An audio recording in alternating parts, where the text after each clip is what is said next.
welcome back. So another frequently asked question in JAMB, economic JAMB, is the concept of the national income accounting.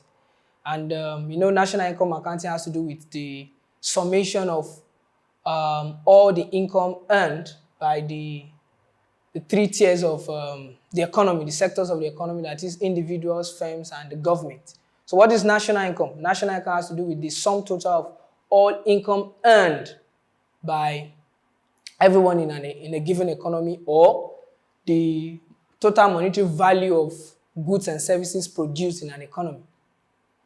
And we have three approaches to calculating national income. We have the income approach, we have the output approach, and we have the expenditure approach. So the most frequently used one is the expenditure approach.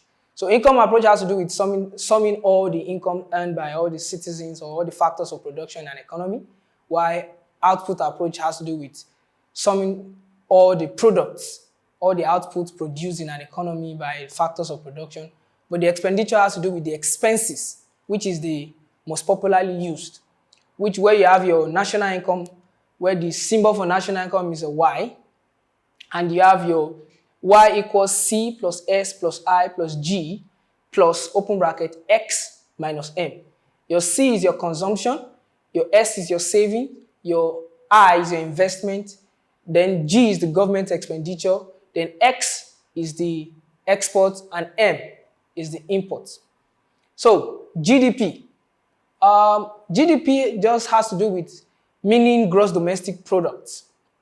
Has to do with all the goods and services produced in an economy at a particular period of time, usually a year, excluding the net income from abroad. What is net income from abroad? That is the earnings of citizens of a country in a foreign country. So that is what we mean by net income from abroad. So we don't add earnings of people, citizens of a country that don't stay in the country. So then your GDP is C plus I plus G plus NX, where your consumption, C is consumption, I is investment, G is government spending, and NX is your net export. That is what the country is selling to other countries.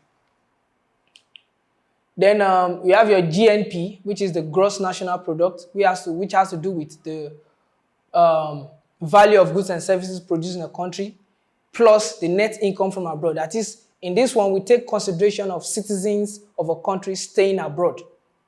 Then we have your, the formula is GNP equals GDP plus net income from abroad.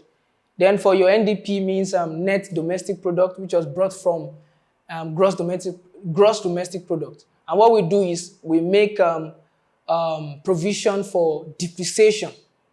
And you have your NDP as GDP minus depreciation. Then you have your net national product, which is taking consideration of all the income produced by citizens both home and abroad.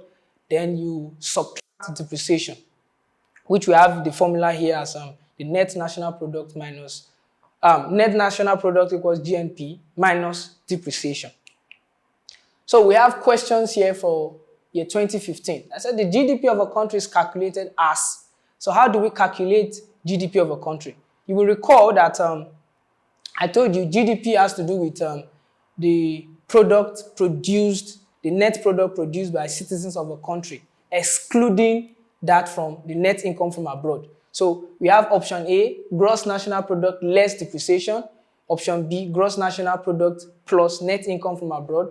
Option C, net domestic product less depreciation. And option D, net domestic product plus depreciation. We take into consideration depreciation and we add depreciation for gross domestic product. So from this question, the appropriate answer is the option D.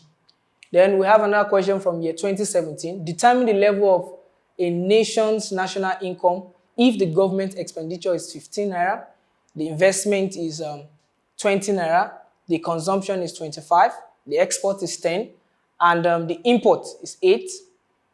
And we are given marginal propensity to consume as 0.82. In this question, we are not concerned with marginal propensity to consume. What we are concerned about is getting the national income. So what we do is we use the expenditure approach, which has to do with summing all the variables. The variable government expenditure, investment, consumption, exports, and imports. So here's the solution. Using the expenditure approach, which is Y, given as Y equals C, consumption plus investment plus government expenditure plus exports minus imports. So Y is the symbol for income, yes. C is the symbol for consumption, and I, private investment, G, government expenditure, and X, export, and M, import. So we have our value for consumption as 25, the value for investment as 20, the value for government expenditure as 15. Then we have our imports, export as 10, and imports as 8. So summing that, we do the addition of the ones outside the bracket, which you have 25 plus 20 plus 15 will give you a 60.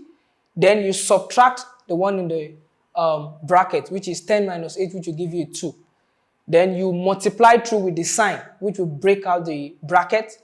So where you have your 60 plus 2, which will give you a 62. So going back to the question, the appropriate answer for this question is the option B, which is 62. Then your year 2020, we have a question.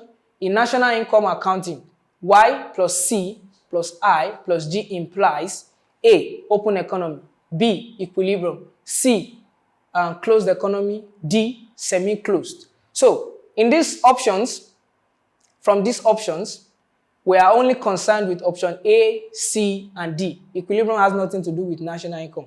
So what is an open economy? An open economy is an economy that trades or interacts with other economies of the world, where you have your closed economy as economy that only relates with itself. It doesn't trade, it doesn't have business with the other economy of the world. Then the third one, which is semi-closed, that is partially closed.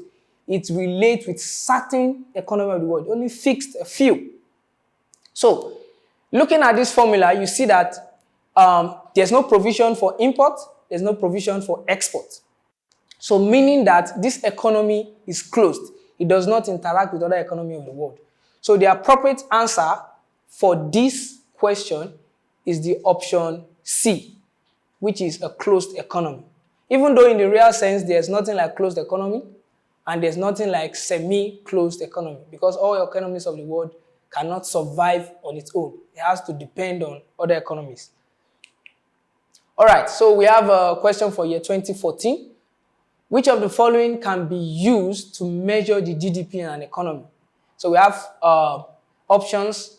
Option A, C plus I plus G plus X minus M. Option C, C plus B, C plus I plus G plus X plus M.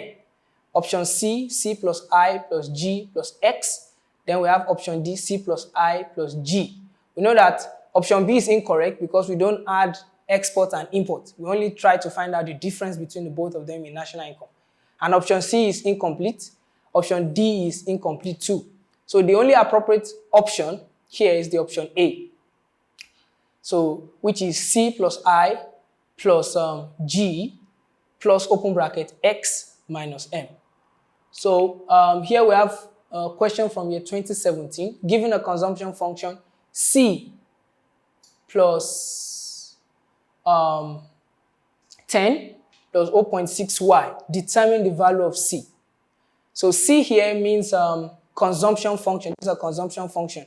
Why Y has to do with the income, right? So they ask us to determine the value of consumption if Y is 20.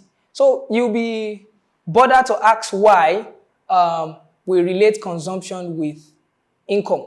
Well, your consumption level is determined by your level of income. What you consume is determined by the amount of money that is available to you. So looking at this question, to solve, you take out the equation and you impute the value for Y.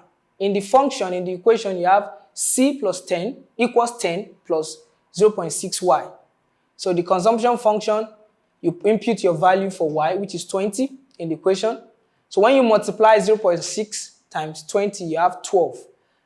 Then you have 10 plus 12. Adding both, you have 22. So looking at the option that was given, we have A as 36.6, we have B as 22.000, we have C as 30.60, and we have D as 26.00.